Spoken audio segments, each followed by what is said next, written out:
దేవునికి స్తోత్రం. మనం స్తుతి చెల్లిస్తే ఎలాగుండాలి? పాతాళం ఉలిక్కి పడాలి. మనము స్తుతి చెల్లిస్తే దేవదూతలు తొంగి చూడాలి. మనం స్తుతి చెల్లిస్తే దయ్యాలు పారిపోవాలి. దేవునికి స్తోత్రం. ఇంకా గట్టిగా దేవునికి స్తోత్రం. పిల్లగా మరి ఈరోజు కార్యక్రమానికి అధ్యక్షత వహిస్తూ ఉన్న బాబు డీన్ రిచర్డ్స్కును, వేదిక మీద ఉన్న అపోస్తలులు వైశరత్ భూషణ్ గారికి, మా తమ్ముడు శశిభూషణ్కును, సీనియర్ పాస్టర్ గారు సోల్మన్ రాజు గారికి, అదే రీతిగా మరి అబుదాబి ప్రాంతంలో నాతో కలిసి లేక మేమిరువురు కలిసి పరిచయం చేస్తున్నాం. నాతో పాటు వచ్చిన నా సతీమణి ఎస్తేర్ రాణికి కూడి వచ్చిన మీ అందరికీ కూడా ప్రభువైన యేసుక్రీస్తు వారి యొక్క శుభనామములో నా వందనాలు తెలియజేస్తూ ఉన్నాను. దేవునికి స్తోత్రం. మా అన్నయ్య గారు చిన్ని నువ్వు తప్పనిసరిగా రావాలి అన్నప్పుడు నిన్నటి దినం నేను తెలంగాణలో అచ్చంపేటలో ప్రభు యొక్క పరిచయ నిమిత్తం వెళ్ళాను. రాత్రి వేళ మళ్ళా ప్రయాణం చేసి మీ మధ్యకు రావడానికి ప్రభు కృప చూపించారు. మరి ఉదయకాల సమయం దైవ సేవకులకు దేవుని యొక్క వాక్యాన్ని పంచే భాగ్యం ప్రభు నాకు ఇచ్చారు. ఈ రాత్రి వేళ మీ అందరితో దేవుని యొక్క వాక్యాన్ని విరిచి పంచే ఈ అవకాశం ప్రభు నాకు ఇచ్చారు. దేవునికి స్తోత్రం చెల్లించండి. ఈ సంవత్సరం కొరకు మనం తీసుకునేది ఏమిటంటే పరిశుద్ధత. నేను పరిశుద్ధుడనై ఉన్నలాగున మీరును పరిశుద్ధులై ఉండుడి. దేవునికి స్తోత్రం. నేను గత సంవత్సరం లేకపోతే గతంలో వచ్చినప్పుడు ఏమీ నేను నేర్చుకుని వెళ్ళానా అని ఆలోచన చేస్తూ ఉన్నాను. అప్పుడు మనకున్నది ఏమిటంటే ఉపదేశమునకు చెవియొగ్గువాడు మేలు నొందును అనే మాట తీసుకుని మా అన్నయ్య గారు మీటింగ్స్ పెట్టారు. ఏంటది?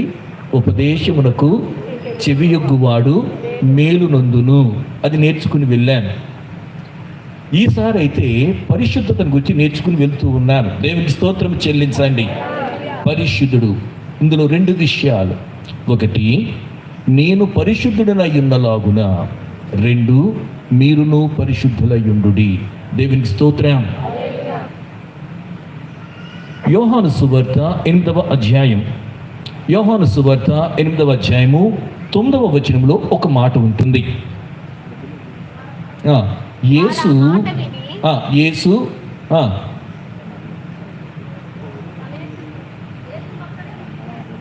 చదవమ్మా. యేసు ఒక్కడే మిగిలిను. దేవునికి స్తోత్రం చెల్లించండి. మళ్ళా చెప్పండి. యేసు ఒక్కడే మిగిలిను. రెండవది 11వ వచనంలో, నీవు వెళ్ళి ఇక పాపము చేయకుము, నీవు వెళ్ళి ఇక పాపము చేయకుము. ఈ రెండు వచనాలను మనం ధ్యానం చేయబోతూ ఉన్నాం.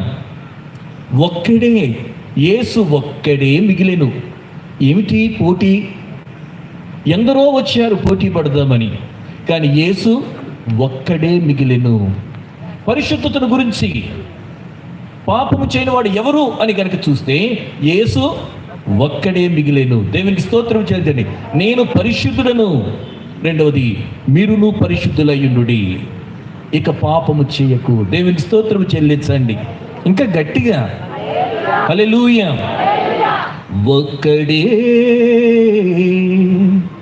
యేసు, ఒక్కడే, ఒక్కడే పరిశుద్ధుడు, ఒక్కడే.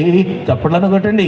ఒక్కడే యేసు, ఒక్కడే, ఒక్కడే పరిశుద్ధుడు, ఒక్కడే. మహాదేవుడు, మహిమోన్నతుడు, మహాదేవుడు, మహిమోన్నతుడు, లోకానికి రక్షకుడు యేసు ఒక్కడే, లోకానికి రక్షకుడు యేసు ఒక్కడే.